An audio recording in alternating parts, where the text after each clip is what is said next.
ഭീഷണിയൊന്നും ഇങ്ങോട്ട് വേണ്ട, അടിച്ചാൽ തീർച്ചയായും തിരിച്ചടിച്ചിരിക്കും. പറയുന്നത് വേറെ ആരുമല്ല, ഇന്ത്യയാണ്. അതെ, ആണവ ഭീഷണിയുമായി വിരട്ടലുമൊക്കെയായി ആ ഒരു സാഹസത്തിന് ഇങ്ങോട്ട് നിൽക്കണ്ട. നിങ്ങളെ പോലെയല്ല ഞങ്ങൾ, പറഞ്ഞാൽ പറഞ്ഞത് ചെയ്തിരിക്കും, അകത്തു തന്നെ കയറി അടിച്ചിരിക്കും. ആ ഒരു സമയത്ത് രാഷ്ട്രീയ ജാതി മത വ്യത്യാസങ്ങളോ ഒന്നും ഉണ്ടാകില്ല ഞങ്ങൾക്ക്. ഞങ്ങൾ എല്ലാവരും ഇന്ത്യക്കാർ ഒറ്റക്കെട്ടായി നിന്നുകൊണ്ട് നിങ്ങളുടെ ആ ഒരു ഭീകരതയ്ക്കെതിരെ അല്ലെങ്കിൽ അതിനെതിരെ തീർച്ചയായും പൊരുതും, കൃത്യമായ തിരിച്ചടികൾ നൽകും എന്ന് തന്നെയാണ് ശീലവും ചെയ്തിട്ടുള്ളത്.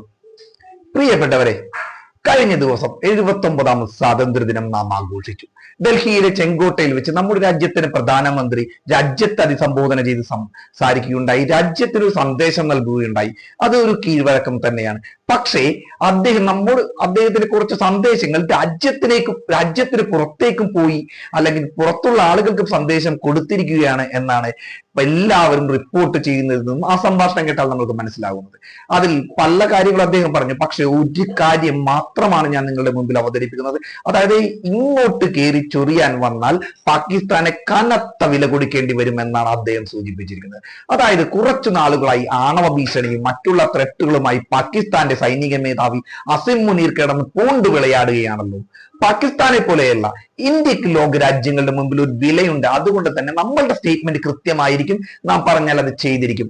ഇപ്പോൾ കൃത്യമായി പ്രധാനമന്ത്രി മറുപടി പറഞ്ഞിരിക്കുകയാണ്. മറ്റൊന്നുമില്ല, ഇങ്ങോട്ട് ആണവ ഭീഷണിയായി ഒന്നും ഇങ്ങോട്ട് വരണ്ട, പാകിസ്ഥാനിനുള്ളിൽ തന്നെ കയറി അടിച്ചിരിക്കുമെന്നാണ് പറയുന്നത്. അദ്ദേഹം 3 പ്രധാനപ്പെട്ട കാര്യങ്ങളാണ് പറയുന്നത്.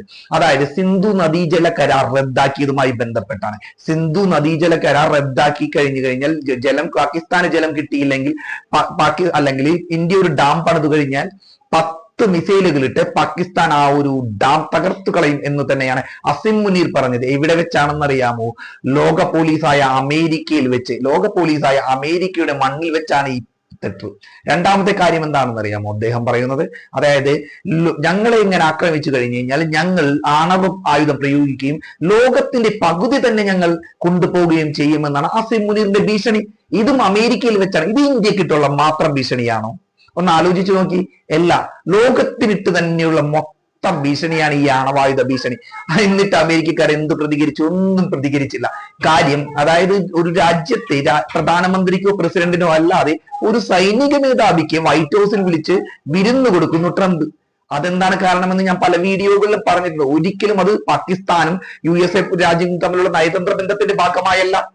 ട്രംപിന്റെ, അതായത് ഡൊണാൾഡ് ട്രംപിന്റെ, അമേരിക്കൻ പ്രസിഡന്റ് ഡൊണാൾഡ് ട്രംപിന്റെ മരുമകനും മകനും നടത്തുന്ന കമ്പനിക്ക് പാകിസ്ഥാനിലെ ക്രിപ്റ്റോ കറൻസി ഡീൽ ചെയ്യുന്ന liberty financial world liberty financial എന്ന് പറയുന്ന ആ ഒരു കമ്പനിക്ക് ക്രിപ്റ്റോ കറൻസി ഡീൽ ചെയ്യാൻ പാകിസ്ഥാൻ സർക്കാരുമായി ഉണ്ടാക്കിയ ആ ഒരു കരാറിനെ ചുക്കാൻ പിടിച്ച അസിം മുനീറും അതിന്റെ പ്രത്യുപകാരമാണ് ഈ ചെയ്തുകൊണ്ടിരിക്കുന്നത്. അവിടെ വന്നിരുന്നു കൊണ്ട് ആണവ ന്യൂക്ലിയർ തെട്ട്, അതും ഇന്ത്യക്കെതിരെ ആരാണ് ഉന്നയിക്കുന്നത്? നമ്മുടെ പാകിസ്ഥാന്റെ സൈനിക മേധാവി. എന്നിട്ട് അമേരിക്ക വല്ലതും മിണ്ടുന്നു? നോബൽ സമ്മാനം കിട്ടാൻ വേണ്ടി കിണഞ്ഞു ശ്രമിച്ച ട്രംപ് എന്തെങ്കിലും മിണ്ടുന്നുണ്ടോ? മിണ്ടുന്നില്ല. അവിടെ വെച്ച് തന്നെയാണ് വേറൊരു പരാമർശം ഉണ്ടായിരിക്കുന്നത്. ഇന്ത്യ സിന്ധു നദീജല കരാറ് അല്ലെങ്കിൽ അണക്കെട്ടുമായി മുന്നോട്ട് പോവുകയാണെങ്കിൽ അത് 10 ബോംബിട്ട് തകർക്കുമെന്ന്. അതൊന്നും നടക്കുന്ന കാര്യമല്ല. എങ്കിലും പറയട്ടെ, സിന്ധു നദീജല കരാർ റദ്ദാക്കിയ നടപടി പുനർചിന്തിക്കുന്ന പ്രശ്നമേ ഉദിക്കുന്നില്ല എന്ന് അദ്ദേഹം ഇന്നലത്തെ ആ ഒരു സ്പീച്ചിൽ കൃത്യമായി പറയുകയുണ്ടായി. അതായത് സിന്ധു നദീജല കരാർ റദ്ദാക്കിയത് ഇന്ത്യയാണ്, അതിനി പുനഃസ്ഥാപിക്കില്ല. പാകിസ്ഥാന് ചെയ്യാൻ പറ്റുന്ന ചെയ്തോ, ഇങ്ങോട്ട് ആക്രമിച്ചാൽ നിങ്ങളുടെ നെഞ്ചത്തു കയറി വീട്ടിൽ കയറി അടിക്കും. വീട്ടിൽ കയറി അടിച്ചു തന്നെയാണ് നമ്മുടെ ശീലം, അത് തന്നെ ചെയ്യും എന്നാണ് പ്രധാനമന്ത്രി ലോകത്തോടായി വിളിച്ചു പറഞ്ഞത്. അദ്ദേഹത്തിന് വേറൊരു പ്രസ്താവനയുണ്ടായി. അതായത് ആണവ ഭീഷണി കൊണ്ടൊന്നും ഇങ്ങോട്ട് വേണ്ട, ഇനി സർജിക്കൽ സ്ട്രൈക്കോ മറ്റൊന്നും ആയിരിക്കില്ല. പാകിസ്ഥാൻ ഓപ്പറേഷൻ സിന്ദൂർ പോലുള്ള നടപടികളുമായി മുമ്പോട്ട് പോയി ഒരു പക്ഷേ പാകിസ്ഥാനെ അടിച്ച് ഇല്ലാതാക്കേണ്ട അതായത് ഒരു രാജ്യം ഒരു ഭീഷണിക്ക് മുൻപിലും വഴങ്ങില്ല, അടിക്കേണ്ട സ്ഥലത്ത് തീർച്ചയായും അടിക്കുമെന്ന് തന്നെയായിരുന്നു അദ്ദേഹത്തിന്റെ ഒരു പ്രസ്താവന. പിന്നെ അദ്ദേഹത്തിന് മറ്റൊരു പ്രസ്താവന കുറെ കാര്യങ്ങളുണ്ട്, വളരെ എനിക്ക് സന്തോഷം നൽകുന്ന ഒരു കാര്യമാണ്. അതായത് സ്വാശ്രയത്വം. ഇന്ത്യ ഉദ്ദേശിക്കുന്നതിന് സ്വാശ്രയത്വമാണ്. അത് നമ്മളുടെ എന്ത് കാര്യങ്ങളിലാണെങ്കിലും ശരി, ലോകം വരാൻ പോകുന്നത് ഇന്ത്യൻ വിപണികൾ ലോകം ഭരിക്കുന്ന ഒരു സമയമാണ് വരാൻ പോകുന്നത്.